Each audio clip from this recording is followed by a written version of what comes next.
Let me move to Councilman Burton from Indiana. Mr. Paulson, there are those of us that don't agree with your analysis that going about solving this problem was the correct way. You know, if you look at you talk about a meltdown, we have 9.5% unemployment right now. If you take into consideration those who are working part-time or who are getting unemployment compensation, it's closer to 16.5%. There was an article in the Wall Street Journal. So you're talking about how you guys saved the economy and saved the world. We do have a meltdown going on right now, and if you don't believe it, go out to Indiana and look at some of the parts of my district. Let me just ask you a couple of questions. First of all, I asked Mr. Bernanke if he talked to you about telling Mr. Lewis if they used the MAC clause that they were going to be fired. And he said he didn't give you any instruction or say anything to you about that. And yet when you spoke, you said that in your testimony, you said you were confident that that was a strong opinion of the Federal Reserve. How did you know that? I mean, there must have been some communication. How did you know? I mean, that you were confident that was their position? I would say two things there. First of all, you're right that I do not remember Ben Bernanke ever suggesting to me that the Fed... You don't remember. You know, Mr. Bernanke said the same thing. He said he didn't remember. But what I do, so you ask where I came away with that view. Yeah. And I participated in a number of meetings and calls where Chairman Bernanke participated. There were lawyers from the Fed, staff members from the Fed, people from Treasury, and I came away from those calls with that understanding. Well, wait a minute. If you came away from that, from those phone calls... Well, listen, just a second. If you came away from that, from those phone calls, somebody must have said, hey, we can't let them do this. Well, and I would suggest that it might have been Mr. Bernanke. Well, what I would say to you, I do not know whether someone in those conversations or calls expressly said it, or if my understanding came from just the tone and the forcefulness. You know, you're a very smart man. I don't think anybody's buying what you're saying right now.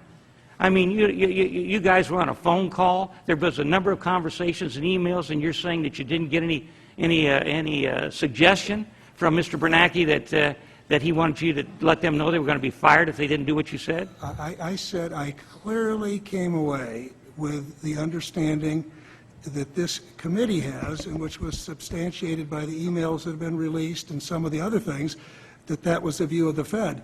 But I also don't remember Ben Bernanke ever talking about that possibility with me. It's interesting that both you and Mr. Bernanke can't remember. Let me just read something here that really concerns me. First of all, they expected a $9 billion liability. And a few days later, they found out it wasn't $9 billion, but $12 billion. And so they were very concerned that they weren't going to be able to swallow all of that, and that's why they said they wanted to change this and use the MAC provision. And you didn't want to make that public. You didn't want to make any of this public. Why not? Well, let me say to you that that is not a fact. This came up in connection with Ken Lewis asking me for a letter from Treasury.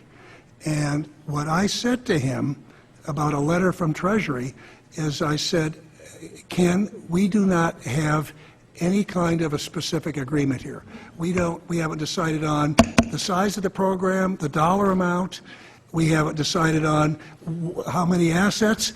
And so if I gave a letter, all I would be saying is what I've already said publicly, which is that B of A is systemically important and that we are committed to, not having a failure. Yeah, so let me just finish here. Don't use up all my time. So what I said was just the opposite. I said if we give you a letter, Mr. Paulson, we'll disclose it. Mr. Paulson, please pull the mic closer to you. Oh, sorry. If we give you a letter, we will disclose it, was what I said to him. Here's what was said in testimony. Bernanke and Paulson insisted that Lewis rely solely on their verbal assurance of more support because, as Paulson told Lewis in a written pledge, quote, would be a disclosable event, and we do not want a disclosable event. Well, and he goes into more detail than that. Well, let me say Lewis has testified clearly before this committee that I never, ever suggested to him that he delay any disclosure. What I said to him was something I would expect you all would agree with, which is if we're going to issue a letter from the Treasury, I'm not going to issue a letter without disclosing that letter.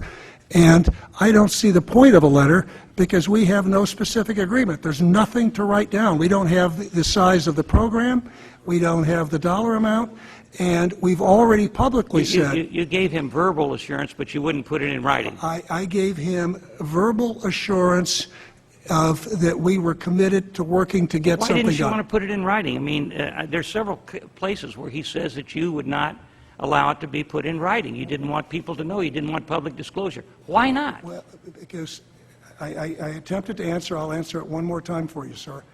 What I had already said... Mr. Chairman, will you ask the witness again to speak in the microphone? I can't hear. Mr. Paulson. I'm sorry. I had already said publicly, as had the Fed, that we were committed to working to prevent the failure of any systemically important institution, and Bank of America was one.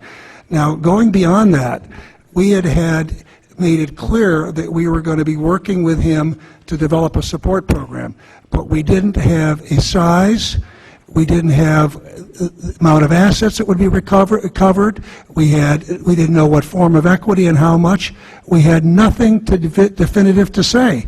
And so I said, I don't see how a letter is going to be meaningful or helpful, but if I give you a letter, we're going to disclose it. And then that got twisted around to say I didn't want a disclosure. I know my time's up. Let me just read one thing real quick, Mr. Chairman. Here's what he said. I was instructed that, quote, we do not want a public disclosure. That's what he said, flat out. Well, he has testified something different before this committee. Mr. Chairman, Time Mr. Chairman, I'm sorry, his time has expired. I have a procedural question.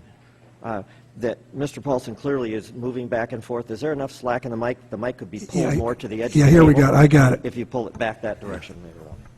Thanks. Thank you very, very much. We haven't, Mr.